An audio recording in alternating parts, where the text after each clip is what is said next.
Hello, I'm Rajesh Merchandani, and thanks for joining me for this edition of the CGD podcast. Now, how much do rich countries' policies help or hinder the world's poorest people? That's what we're thinking about today, and that's what CGD's Commitment to Development Index measures. The CDI ranks 27 of the world's richest countries according to their performance across 7 policy areas: aid, trade, migration, finance, environment, technology, and security. It recognises that development is about much more than aid now, and as we enter the era of the Sustainable Development Goals, that the world's problems are shared problems, and that therefore the solutions depend on global cooperation as well. Joining me to talk about this is Owen Barder, who's CGD Vice President and Director of our Europe programme. Owen, great to have you here in the studio with us. Thanks, Rajesh. Now, you and your team combined this year's CDI. You did all the number crunching, compiled this year's rankings, but let's just sort of step back from the rankings for 1 second and think about the bigger picture. What it's telling us is that if rich countries want to make steps towards achieving the SDGs, then right here in the CDI is a way of understanding how they can do that. That's exactly right. The development agenda has shifted. The Sustainable Development Goals are a much broader agenda than the Millennium Development Goals that they replaced, and they're broader because they're about how we build long-term sustainable prosperity. And we're not going to do that just with aid. This is also about how countries trade with each other. It's about how we deal with global problems like climate change. It's about creating security across the world. And there are lots of things that we do in rich countries that affect the prospects for meeting those goals in poor countries. And I think on top of that is the idea that the benefits of development-friendly policies don't just accrue to developing countries as well. That's exactly right. When, for example, rich countries open their markets to goods and services from poor countries, that benefits consumers and taxpayers in their own country. So this is not a long list of sacrifices that we want rich countries to make for the world's poor. This is a set of reforms and better policies that would make the world a better place for everybody. And of course, one of the things about the Sustainable Development Goals is that they are targets for us all to make the world a better place, to have environmental sustainability and increase prosperity everywhere. So policymakers who signed up to the Sustainable Development Goals in New York in September are now listening to this and going, aha, Owen is about to tell me how I can achieve these goals and where I might actually rank in this index. So let's do that first then. Let's tell us, because if you have an index, what do you want to know? Where's my country come? How well is my team doing, for example? So who does come out best? I mean, best is a sort of strange word to use, but who has the most development-friendly policies and why? So the team that does best is Team Scandinavia. At the top of the index, we see Denmark, Sweden, Norway, and Finland. So literally right there, what you see is the countries who not only have good and effective aid budgets, but they also pursue development-friendly policies in a large variety of other ways. They are good at accepting migrants from the developing world. They tend to be good at having relatively open trade for developing countries. They contribute to peacekeeping and security operations. So in many areas they're marked up, and that's why they come top of the index. That said, there are many areas, even those countries that come top of our index could improve upon, and where they could learn from countries much further down the index. Okay, let's come on to that in a second, but let's just find out a bit more about who is where. There are a few countries that tend to languish down the bottom of the table. Yes, that's right. So both South Korea and Japan tend to be bottom placed. I should say that they are also improving faster than other countries in the index. So although they started low when we first started collecting the data for this, they have gradually improved. They get penalised for a variety of reasons, partly because their trade policies tend to be bad for developing countries. They have high barriers on imports of especially rice, which of course is a particularly important market for them, but also things like wheat and beef. And that makes it difficult for developing countries to sell to them. Japan also has a very low level of commitment to international peacekeeping, for example. That's partly because they've been largely unmilitarized since the Second World War, so they don't have large military forces to contribute. So there are some particular reasons why they come low. But there are things that they could do to improve their scores on the index. Let's find out a bit more about where the UK and the US place in the index. So the UK, I think according to this year's rankings, is 6th, which is still the kind of highest of the G7. It's almost an honorary Scandinavian. It's there's a group called the Nordic Plus in international development circles that the UK is part of, and so that this is the plus part of the Nordic group. The UK does well, especially on having a good aid programme.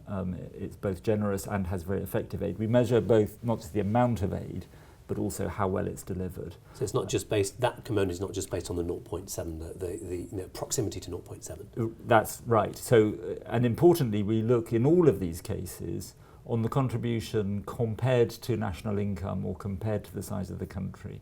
So we don't reward bigger countries for being big. We're looking at the effort that countries make relative to their size. The US, therefore, is the biggest donor, but... It's the world's biggest donor in dollar terms, but in terms, compared to GNI, compared to its national income, it's actually not a very generous donor. It's rather a stingy donor. And so where does it come in the rankings? And so the US is 21st overall out of 27 countries, not only because of the aid component. It does well in some areas, but in aid it doesn't do particularly well. And so there are these 7 categories: aid, trade, finance, migration, environment, security, technology. And then within each category there are dozens of indicators. How many indicators is actually? There's a couple of hundred indicators. And so you get measurements through publicly available data on all of this, whatever is available. That's exactly right. In fact, the indicators sum up, we estimate it to be over 10 million different data points for each country. Wow. That's mainly because we look carefully at the trade data, at the tariffs and quotas, and there are lots and lots of different data points there. But so we're amassing a lot of data. We look for publicly available data. We're not a panel of judges holding up scores for countries. We're trying to use objective, quantified numbers where we can. And we're sometimes limited by what data is available. So we're using these to indicate the overall stance of a country's policy. But then you measure the indicators and then you take a sort of weighted average to get up with the index ranking. So we weight the subcomponents to develop these 7 components that you measured: aid, trade, migration, environment, security, technology transfer, and finance. And then those we add together unweighted. So we treat all of those 7 dimensions the same. One thing you mentioned earlier is this idea that countries higher up the rankings can learn from countries lower down. And that's, I think, a really important element of this, because that shows countries how they can improve their policies overall, how they can get closer to achieving, starting to achieve the SDGs. So who can learn what from whom? So, for example, one country that doesn't do very well overall, as we discussed, is South Korea. But they do have very good policies on technology transfer. Technology transfer is hugely important for development. If developing countries can take ideas and innovations and build businesses and succeed from that adds to global prosperity. South Korea invests in R&D more than other countries, and it has relatively low intellectual property rights protection that enables those ideas to be taken up and used elsewhere. So although they come bottom of the index overall on technology transfer, they do extremely well. And so that's something that the rest is, we look at South Korea, we don't see an economy that doesn't innovate. We see an economy that's highly successful, technologically led, innovative economy. We could learn from what they're doing because it's obviously good for South Korea and it's good for the rest of the world what they're doing. So there's a good example of something that we can learn.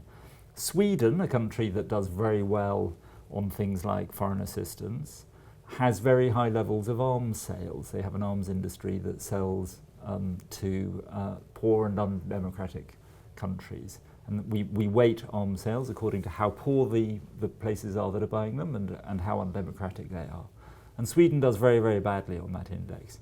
Now they could look and see the way that other countries restrict the sales of arms, and they could, as a matter of public policy, change that. And in fact, there have been signs in the last year that they're doing that, and we will expect to see that in the data going forward.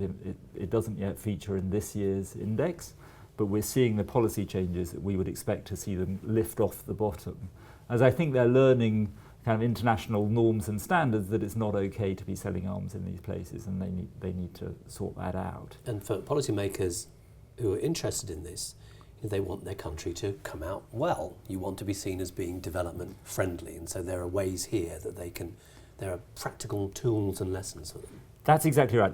I personally don't think that scoring well on the index is enough of an incentive for a country to change its policies. One day, Owen, one day. But it does help identify what the issues are, and it forces a conversation about whether a country could do this better, whether there are things we could learn from other countries, and it reminds people that these are important not only for our own prosperity, but for the developing world. And it's an accountability tool, isn't it? It absolutely is, and it helps also bring evidence. I think being able to say to policymakers, look, you're lagging behind the rest of the world in this respect, does actually help stimulate the conversation. I know when Canada, which has always performed badly on our environmental index, when we published the Commitment to Development Index, a lot of Canadians who think of themselves as being quite environmentalist are interested in why that is, and it helps draw attention to issues about the levels of carbon emission or tropical timber imports